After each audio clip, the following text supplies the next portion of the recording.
Right, okie dokie, this is my new tutorial, colouring in Photoshop.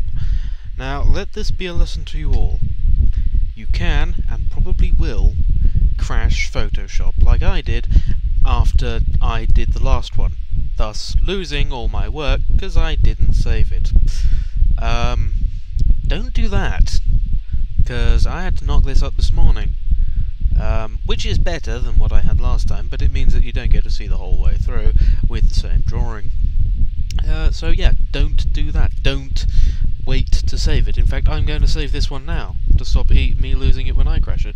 I'm going to save it as... character's name, Enker. Enker already exists. Call it Enker 2. Yeah, don't carry on working without saving. You will lose something or everything. So don't do that. Don't do it. Okay, now the actual tutorial bit. Now, as you can see, we've got a fully finished inked drawing. All the sketch layers are down there behind this one. There they all are. Put them all back. That's the inks layer, eyes, and this one called palette, which has my various colours that I want. I'm going to add another one to it. Double click on this foreground colour here, and you come up with this box. I'm going to choose a horrible lime green, so I'm going to go down to the G for green. That's a darkish green colour. If you go to brightness, you can make it darker. If you go to saturation, you can make it paler. If you go to hue, you can make it just about any colour you want, but I'm going to go back to just full green and make it a little paler. And I'm going to go to brush. I'm going to put that in there on my palette layer. Now, I'm going to be showing you how to get block colours down as opposed to doing anything complicated with colours. So we're going to go down to this blank layer, this pure white layer. We're going to have a new layer and we're going to call it colour, spelt with a U and an exclamation mark. Right, so that's that. You want to go to the Magic Wand tool. You may not use the Magic Wand tool much. You may never have used the Magic Wand tool. You may not even know what the Magic Wand tool is. It's this one that looks like a magic wand. Surprise, surprise. You want to go up to your inks layer and select the area you want to colour. In this case, it's going to be this character's jumper. Now, I've got most of the jumper in there, but there's little bits of it around her collar and around the end of her sleeve which haven't been selected. To select them, we zoom in and we hold down Shift and click in the areas we want to add to, and they're selected and the sleeve selected, and we've got everything we want selected. All the blank space is now selected. We go down to colour. Now this is a point I'm gonna show you how it works, and then I'm going to tell you how to not do that.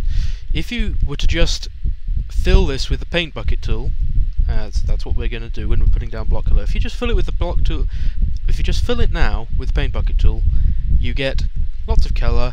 But if I cancel that, if we go in, if we zoom in, we can see. If I zoom right in for you YouTube users, you can see there's a bit of a gap between colour and the lines, and we don't want that. We want to get rid of that. So what we're going to do is I'm going to go back in my history a few stages, and I've got it all selected again. You don't have to run through this motion. This is just pointing out that you don't want to do that. We're going to go back. We've got everything selected, everything we want to colour with this colour, and we're going to go. Firstly, make sure you're on the colour level, colour layer. We're going to go to Select up near File, Modify, and Expand Selection, and I'm going to expand it by 3 pixels.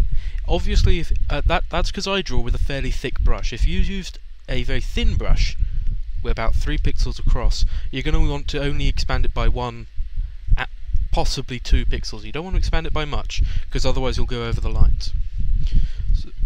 So just expand it by a couple of pixels, depending on the size of your brush. Obviously, if you've drawn in a brush that's 800 across or something ridiculous, you can put in almost any number.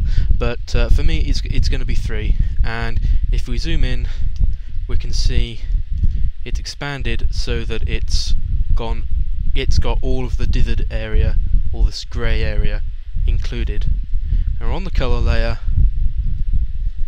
Select Paint Bucket tool, fill it, deselect the area, and if I zoom in, there's no grey area. That grey area has gone see-through because we've got colour beneath it. And you do the same basic thing for each one. I'm going to talk about the Eyedropper tool. If you've got, as I have on the palette layer, various colours, you want to use the Eyedropper tool. It's here near the magnifying glass and stuff. You can use that to select particular colours on your screen that you want. In this case, I'm going to use it to select the skin tone, go down to Inks layer, select all the areas that I want to be skin coloured. I'm holding down Shift so I can select more than one area at once. It's all skin tone there, and we're going to expand that. Go down to Colours layer, fill, deselect. Eyedropper tool again, select the hair colour, go to Inks layer, select all the hair. And actually, I think I'm going to darken this hair colour. It's a bit too bright for me. I'm going to darken it a little, make it a little darker. That's about right. Go down to Colours layer. Ooh, missed a bit. Yeah, that's all of it. Okay, go down to Colours layer, fill it, select the shirt colour with the Eyedropper tool, go up to Inks. Hang on, did I expand that? Ooh, I made a silly mistake. Didn't expand it. So, gonna have to go to History, go back, and now we're going to go Select, Modify, Expand, 3 pixels, blah de blah de blee de blee de blee de blee de blee de blee de blee de blee de blah. That's not the hair colour, that's the hair colour. And then we're going to go Colour, Hair Fill Tool, yeah, great. And darken it a little again. That's better.